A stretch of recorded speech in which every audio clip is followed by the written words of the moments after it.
I'm supposed to say about Lisa Gray? Can I allowed to say? No. Okay, not allowed to say that. Let's just say that we have a very special relationship with FWC in the permitting department and with Bob Wasno at FGCU, who has done special types of permitting all the time. Not gonna be a problem to get special permits for people to go out and get the breeder-sized redfish.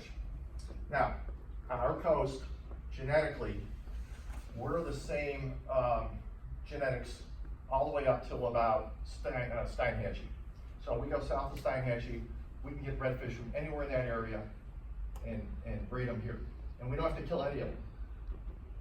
Because what we'll do is we'll probably get like maybe 8 or 10 breeder-sized fish, and this male will go with these 4 females, and we'll make it. This male will go with these 4 females, and put them in the next tank. And then when they all did it once, we want to have a diversified gene pool. We're going to take the broodstock and release them. No fish get killed. So any fish that are made were fish that were never going to be born, that we're going to release. Some of those fish are going to make it to maturity and live and breed and reproduce. A redfish has the capability of reproducing, though they don't, up to 12 times in a year, between 20,000 and 200,000 eggs. Okay? If you think that's something, you ought to see what a cobia does, which we're not going to be doing. It's a pelagic. They can reproduce 36 times a year. It's crazy. And so we get the eggs, the milk, we put them in these tubes, it swirls around, they fertilize, and after a couple days, we take them out of the tubes, we put them in the ponds, so they all are the same size, so they don't cannibalize. Make sense? Okay. So everything we're doing is above ground in these tanks. We're not digging anything, and each tank can have different species of fish. We're focusing on redfish. This is your typical tank. It's about 5,000 gallons. My swimming pool is 12,000 gallons. At home. This is a regular size swimming pool. It's not that big. Okay? So, and then here we have, I haven't seen this picture, Bob. That's because I didn't get the other one. Improvise. Okay. So pretend this is an 8 to 10 inch redfish, a fingerling, and we're ready to do some stocking. Now, we just can't go out and start throwing fish in Pine Island Sound, Matlacha, Estero, and all these other places. What you have to do, and when you're ready, just before you're ready to release, an ichthyologist, fish biologist, will come down. They will kill 50 or 60 of your little guys. And they're going to dissect them and go over every part of them. Do they have cataracts? Do they have any genetic defects, any diseases? They're going to go there in a couple weeks. Everything goes well. They're going to give you a permit and say, dump them. That's how it works. Okay?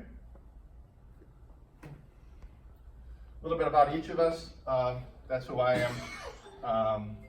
Fished a lot of places around the world. Who cares? All right.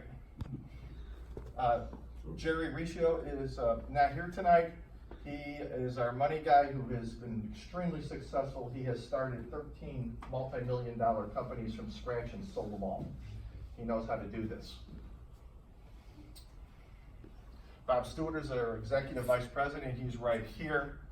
Bob is a TV producer. You've probably seen some of his shows years in the past.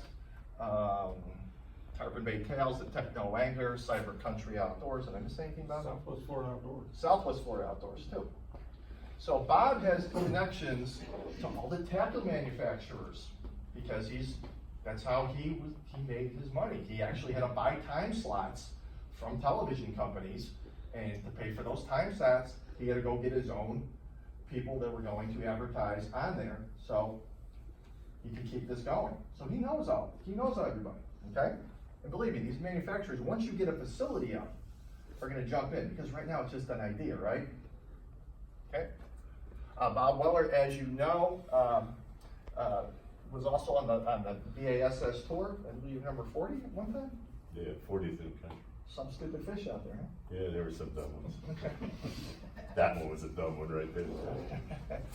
All right. Earl Horkey lives in Bokeelia. He's our secretary. He's not here right now. I fish with Earl a lot. Okay. Now here's Bob Wasno I talked about. Bob's on our advisory board, coordinator in charge of the Vester Marine Laboratory at Gulf Coast Florida Gulf Coast University, marine biology, master's degree, yada, yada. Oh, by the way, at Vester Marine Laboratory and Research Center, if you want to Google them, they have had professors from 15 different countries fly in to observe what they're doing. They have produced 4 PhDs out of there. Not just a marine biologist with a master's or a bachelor's, but PhDs right from this facility. Okay? Please, next. Peggy Light, good friend of mine. Okay? Remember the puzzle guys? We're all interconnected. Okay? Peggy has stepped up with a very large contribution to us. That's nice and dandy. She's fished with me many years down here, and she's seen what's happening. You want to talk about the ultimate tree hugger? That's Peggy. Okay? Peggy lives in California. Okay? Peggy's grandfather was one of the founders of Save the Redwood League in California. Peggy is on the executive board of directors at Save the Redwood League, according with some of her family members also. And she's in charge of fundraising and donations for Save the Redwood League, which is over $20 million a year. She has given us a lot of insight on how to do fundraising properly, and who to go after, and how and when. Okay? And I'm turning this over to Bob Stewart. This is some of the other people on the advisory board. That's longer than I usually talk. And we'll be taking lots of questions at the end, guys, and we'll answer everything. Anyway, I don't know if you all know Carl Lieberman, president of Captain Harry. He was one of the founding members of the CCA, when it was the FCA, Florida Conservation Association. He's on the ASA board, American Sports Fishing thing, which holds the ICAS. He's served on right now, the ASA Governmental Relations Board, which is huge. He's very well connected and influential, which is a good thing to have. Then we got this guy, very dear friend of mine, Stu Apt. Anybody know Stu Apt? Just every continent in the world. Gave up being a doctor because he realized doctors never get any time off, so he became an airline pilot so he could fly anywhere he wanted. Guy was very dedicated. That's a dog and pony show on a film. What we're doing is